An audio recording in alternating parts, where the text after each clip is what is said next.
Yes, bana, hatua ya kikosi cha klabu ya soka ya Simba kuweza kufuzu katika hatua ya robo finali kwa kuongoza kundi A bado kunaendelea kuishtusha dunia pamoja na bara la Afrika, na hii ni kutokana na matukio ambayo yanaendelea kutokea baada ya Simba kutinga katika hatua hiyo. So far, kauli zilizotolewa na kocha msaidizi wa klabu ya soka ya Wydad Athletic kutoka pale nchini Morocco zinathibitisha hili, lakini yote hayo yanakuja mara baada ya kikosi pia cha wiki cha CAF Champions League kuweza kutoka, huko Simba ikiwa imeweka wachezaji wawili katika kikosi hicho ambacho kimeweza kutolewa. Hem, tukitizame kwanza kikosi chenyewe alafu kisha tuje kuangalia alichokisema kocha msaidizi wa Wydad Athletic Club Casablanca, club hii ya Simon Msuva, Mtanzania mwenzetu ambaye anacheza kule nchini Morocco.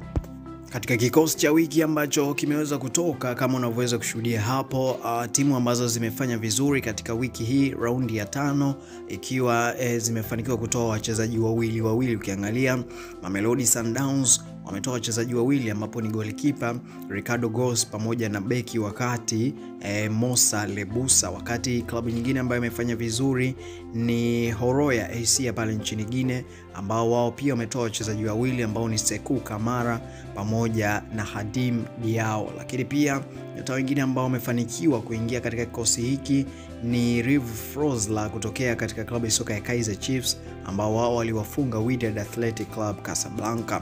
Lakini wengine ambao wameingia pia katika kikosi ni Ferjani Sassi kutokea Zamalek, lakini pia sambamba na hao kuna nyota wawili kutokea CR Wydad ambao ni Amir Sayud pamoja na Ahmed Gazmi. Lakini mwingine kutokea Almerek ni Sailfedeni Maki ambaye pia ameweza kuingia katika kikosi hichi, sambamba na hao nyota wawili kutokea katika klabu ya soka ya Simba, Chama Klatus pamoja na Louis Jose Mixon, nao pia wamepata fursa ya kuingia katika kikosi hichi. So Louis Jose Mixon anaingia kwa mara ya 3 msimu huu katika raundi 5 ambazo ameweza kuzicheza so far.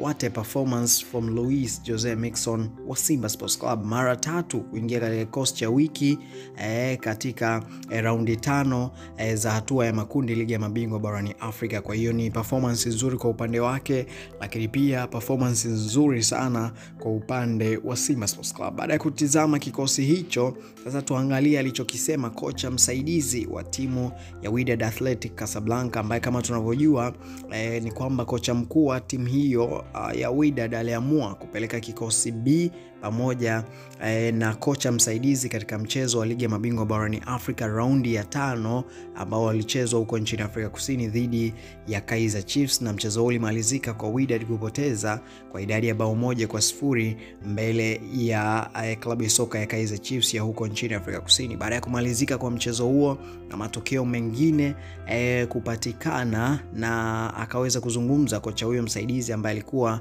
na timu B huko nchini Afrika Kusini na kuzungumza baadhi ya vitu baada ya raundi ya 5 kukamilika. Kocha huyo Fauzi Benati alisema kwamba baada ya mchezo dhidi ya Kaizer Chiefs ambao walipoteza kwa bao 1-0, alizungumza na vyombo vya habari na ameitaja timu ya Simba kwa ni moja ya timu tishio ambayo hajawish ama hangependa kukutana nayo katika hatua ya robo finali. Benzarti amesema sio wao tu, timu yoyote iliyopo kwenye hii ligi ya mabingwa ambao wana malengo ya kufika finali na kuchukua ubingwa hawataki kabisa kukutana na Simba hatua ya robo finali au nusu finali, kwani lolote linaweza kutokea.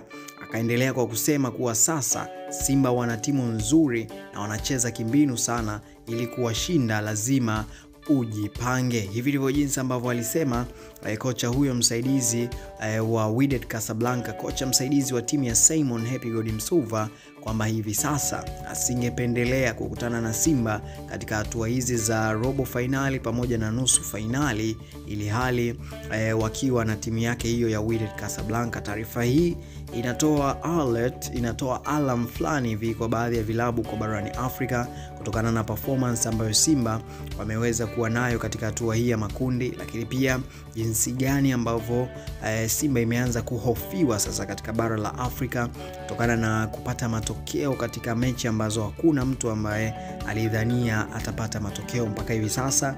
klabu pekee ambayo ndio imemfunga Al Ahly mpaka hivi sasa. Klabu ambayo imemfunga AS Vita Club ugenini pamoja na nyumbani, yani nje ndani, ni Simba Sports Club katika hatua ya makundi msimu huu. Al Ahly yenyewe na ugiant wake pamoja na kuwa bingwa mtetezi, lakini hajafanikiwa kumfunga AS Vita nje ndani, lakini Simba ameweza kufanya hivyo. Lakini kundi ambalo Simba analiongoza, sidhani kama kuna mtu alitarajia Simba ataweza kuliongoza kundi hilo kutokana na aina ya perception ambazo zilikuwemo katika bara letu la Afrika. Kwa hiyo ndo maana ameweza kuzungumza kauli kama hii kocha msaidizi wa Wydad Athletic Club. Kwa hiyo pengine tuangalie katika robo finali kitu gani ambacho kitatokea, lakini pia tuangalie mchezo wa raundi ya mwisho, sababu mpaka hivi sasa ni Simba pekee pamoja na Mamelodi Sundowns ndio ambao hawajapoteza katika mchezo huo. Lakini pia baada ya Simba sasa kutinga hatua ya robo finali, kuna rewards, kuna kitita ambacho wanakivuta, mpunga mrefu sana ambao Simba wanauvuta baada ya kutinga hatua ya robo finali. Pengine unajiuliza ni shilingi ngapi, na pengine wakitinga nusu finali kama malengo yao yanavyosema, Simba itavuta shilingi ngapi? Kwa mujibu wa CAF, katika hatua hii hapa ambayo Simba wamefika ya robo finali, basi watavuta kitita cha dola za Kimarekani 6.5 ambazo ukizigeuza kwa shilingi za Kitanzania zinaweza kufika bilioni 1.3 ama zaidi ya hapo, yani bilioni 1.3 ama 1.4 kutokana na exchange rate zilivyo. Lakini pia endapo watafika nusu finali, basi watavuta mkwanja wa dola 875 ambazo hizo ni sawa na bilioni 2 za Kitanzania, na endapo watafanikiwa kutinga finali na kuchukua mshindi wa pili, basi watafanikiwa kuvuta dola milioni 1.25 ambazo hizo sawa na bilioni 2 mpaka kuelekea bilioni 3 kutokana na rate ya mabadiliko ya fedha. Lakini kama watafanikiwa kushinda ubingwa wa Afrika, basi watashinda kitita cha dola za Kimarekani milioni 2.5 ambazo ni sawa na bilioni 5 za Kitanzania. Hivi ndivyo jinsi mambo yalivyo, na ndo award prizes hizo kwa jinsi ambavyo Simba wamekuwa wakiperform, na endapo wataendelea kuperform vizuri mpaka pale ambapo malengo yao yataweza kufanikiwa. Kwa hivyo nimeona nikutaarifishe baadhi tu ya hizi stories ambazo zina trend katika uga wa michezo hasa kimataifa. Naamini utakuwa na comment. Hebu nieleze kauli ya kocha wa Wydad, unafikiri ni sahihi kuogopa Simba hivi sasa? Waache leo wacheke pakiwa jua linawaka, lakini kesho watacheka mbavu zao zikiwa jalalani, kunguru wanatafuna. Yani nikwambie hivi. Batistuta and then back in by Ince. Oh, I tell you what, he really got hold of that. Fractionally over the